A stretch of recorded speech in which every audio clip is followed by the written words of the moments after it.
Hey, sixth grade. We are back for the next section of Ramayana Divine Loophole. Today we're going to be reading into Act 2, Jungle Drama. And today, while we read, I want us to think about analyzing the structure of each chapter. We're going to think about the who, what, where, when, why of each chapter. So let's go ahead and get started and see if we can do this first chapter together. Jungle Drama, Act 2.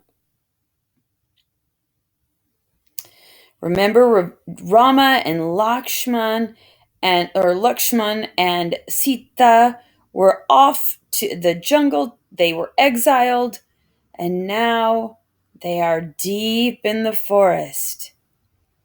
Remember, we're thinking about the who,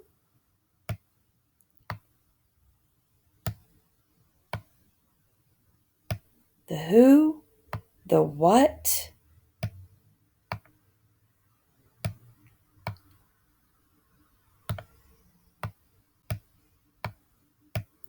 the where,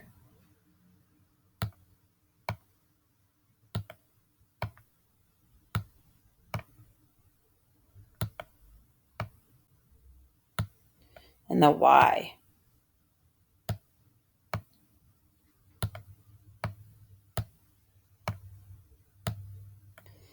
Well, right off the way, we see forest, so we know where. All right, so we've got that down. That's the setting. Let's start reading. What do you do when you have 14 years to kill? Well, for starters, Rama, Sita, and Lakshman, that's our who, decided to hit the trails and explore the forest. All right, so they're going to explore the forest. That's the what, part of the what. They walked south until they came to the remote Dandaka forest. That's also part of the where. In central India, that's also part of the where. As they entered the forest, they sensed that the entire area was safe and sanctified by an unknown source. All three marveled at the sights of the forest and inhaled the pleasant smells of sandalwood. The sweet aromas drew them deeper and deeper into the forest until they came upon a colony of monks who lived and prayed in a forest ashram. Here's some more who's. A colony of forest monks. And another where in the forest ashram. So we know they're in the forest. They're in the Dandaka forest. Now they've met some monks and they're in a forest ashram. Let's keep reading.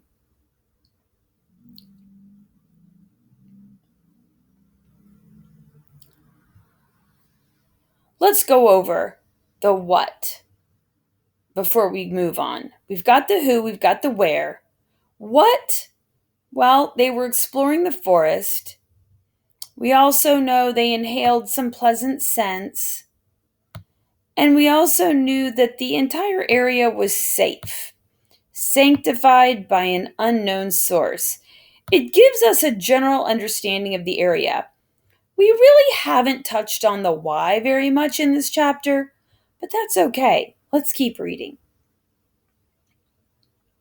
Hermit handouts.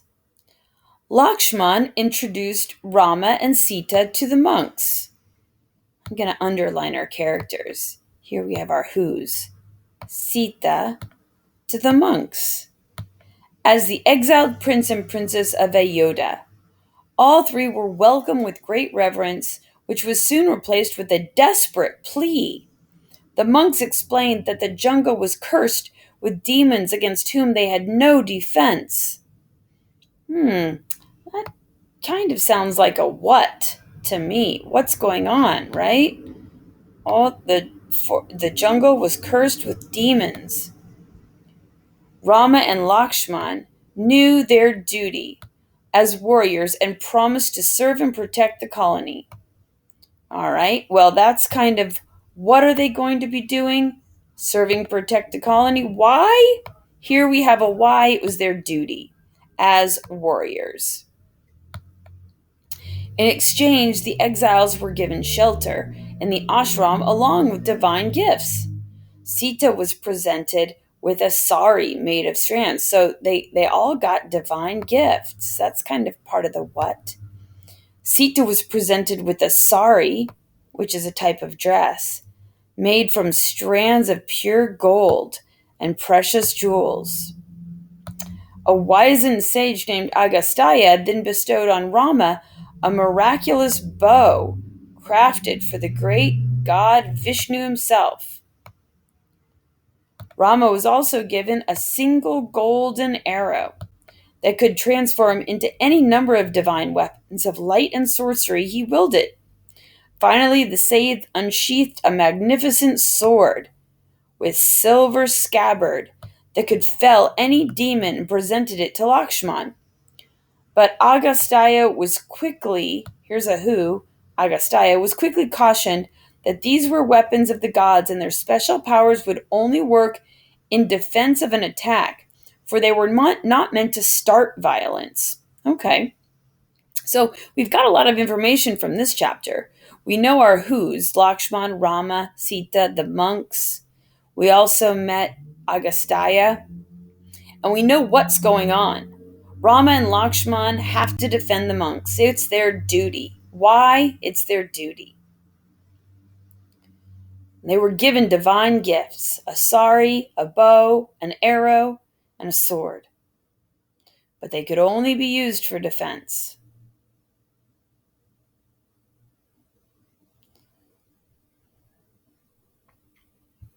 Let's keep reading.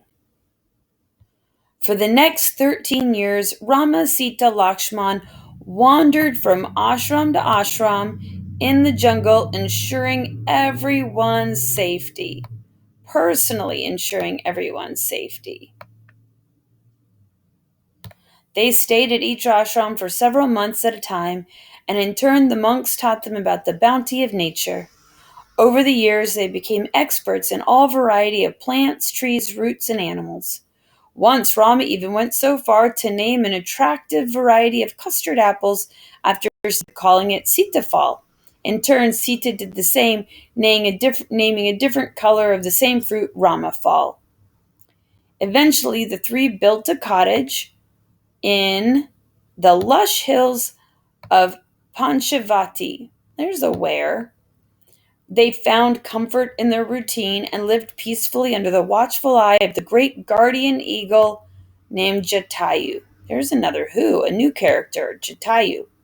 Little did they know that their journey was to come to a surprising end, all because of Rama's good looks. All right, let's keep reading. There's Jatayu. There's our who. There. Fatal attraction. One day, a demon named Sorpanika, there's a who happened to be Ravana's sister. Remember Ravana from the beginning of the story, the demon? Well, he's got a sister. So, a demon named Sorpanika, who happened to be Ravana's sister, spotted Rama and fell in love with him. I know, gross, but hey, demons have hearts as well. And even if they want to eat everyone else's most of the time, luckily this shape-shifting demon wasn't hungry. So Ravana's sister fell in love with Rama. That's the what.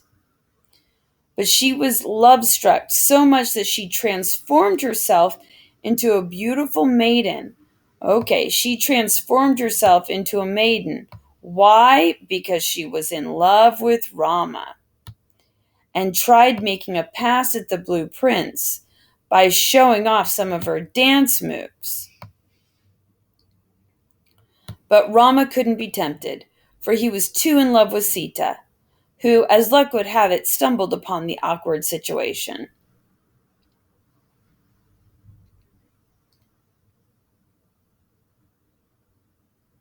There's Sorpanika, changed into a dancing, beautiful woman. But Rama was not fooled, or he was not swayed. And Sita came to the rescue. Oh my goodness. And look what happened. The demon was revealed.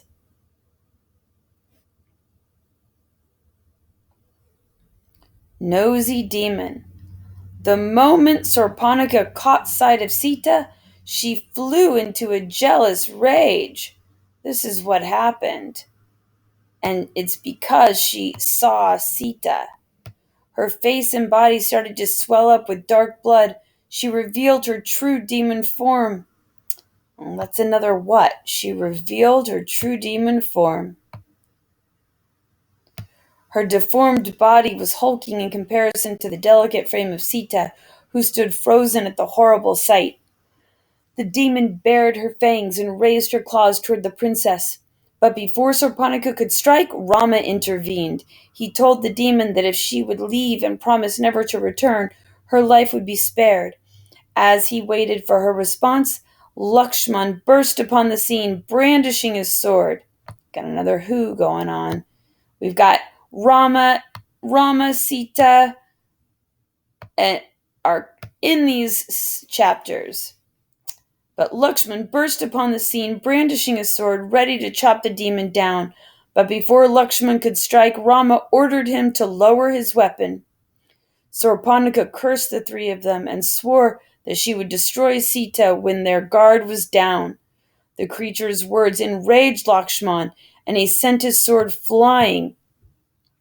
So Sorponika cursed and threatened to destroy Sita.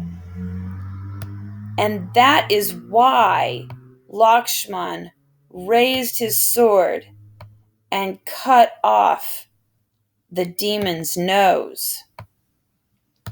Howling in pain, Sorponika fled from the jungle.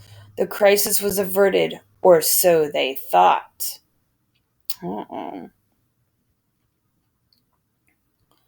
Let's keep reading. What happens next?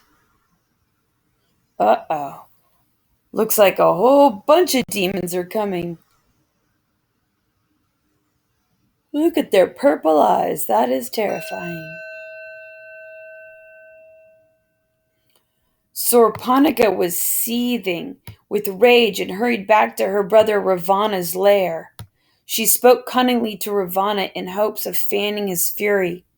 She explained what had happened and how it was only a matter of time before Rama and his brother marched towards his domain and destroyed his throne. The demon knew this mortal was special, so he took no chances. Ravana commanded his chief to gather his entire army of thousands of demons and made ready for war. He did this because he knew that Rama was special and that Sorponika was telling him that Rama and Lakshman they were going to march toward his domain and destroy his throne. So because that's the why. Because of that, Ravana commanded his chief to gather his entire army of demons to make ready for war. Sorponika personally led the death squad to Rama's doorsteps to reclaim her honor. So that's the why. She led the death squad to Rama's doorstep because she wanted to reclaim. That's the what, and this is the why.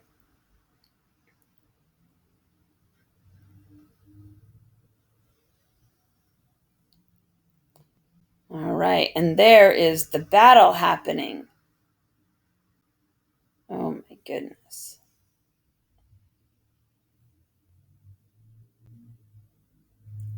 Divine arrow. Back in the jungle, so that's our where. Back in the jungle. Rama, that's our who, got wind of the trouble marching towards his doorsteps.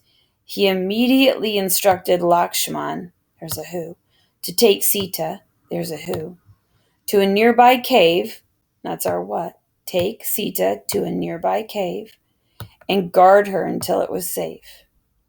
Rama armed himself with the bow of Vishnu and strung it as tightly as possible. That's our what, he armed himself. As the terrible demon army approached, they raised a cloud of dust that obscured the skies and turned day to twilight, heightening the night walker's powers. The trees all around Rama's cottage shook as thousands of glowing eyes slowly emerged from the shade of the jungle. Oh, there's some more who's. The gruesome demons, there's our who, 1,000 eyes of gruesome demons, charged at Rama with all kinds of dreadful weapons. That's the what, they're charging at Rama. But the prince stood his ground, raising up his golden bow, notching it with the enchanted arrow. He drew the bow back. There's more whats. What happened? The prince stood his ground, right? He raised his bow, raising his golden bow. He drew the bow back. That's what he's doing. He drew the bow back so far that it formed a near perfect circle. The blue prince summoned his training from the great Rishi Vishvamitra and closed his eyes while speaking the Gayatri mantra, thus invoking the infinite power of the sun to his aid.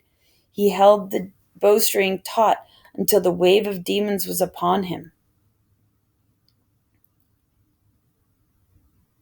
All of this action is the what. What's happening? That's the what. And there's the battle.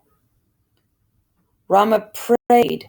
There's some more what. Rama prayed, knowing that he faced thousands of foes. Why?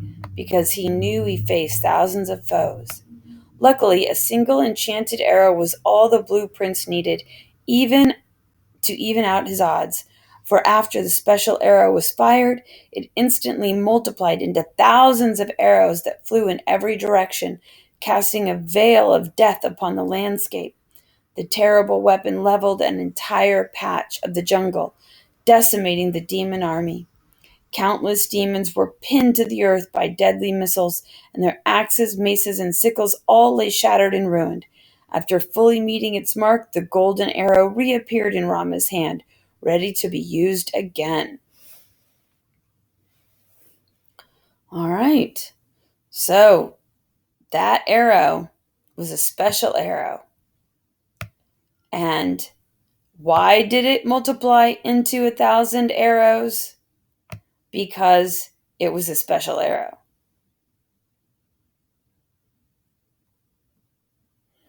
All those arrows from one arrow. Aftermath. Far away in the capital city of Lanka, there's our where, Ravana, there's our who, was surprised to see Sorponika, there's another who, back in his court. The demon brought news of Rama's victory. That's the what. Over the jungle demons, and goaded Ravana into believing that his own throne was truly in grave danger. That's the why. She made him think that his throne was in grave danger of being toppled by this mortal. The demon king looked into the future and was stunned to see his army fallen and destroyed at the hand of Rama. Sarpanika then cunningly told Ravana about Sita and her incredible beauty and devotion, which piqued Ravana's interest. He had stolen many beautiful maidens to populate his harem and was always delighted to make another conquest. So that's the why. He wanted to steal Sita. Ravana wasn't too sure what sort of magic tricks Rama still had up his sleeve, but he wasted no time in crafting an evil plan of kidnapping and revenge. Dun dun. All right, there's what's going to happen. And Ravana's going to be the one. There's our who. And we've got Rama involved too, and there's our who. Wow, that's a lot. Who, what, when, where, why. Sometimes chapters have all of those W questions answered, and sometimes they only have one or two.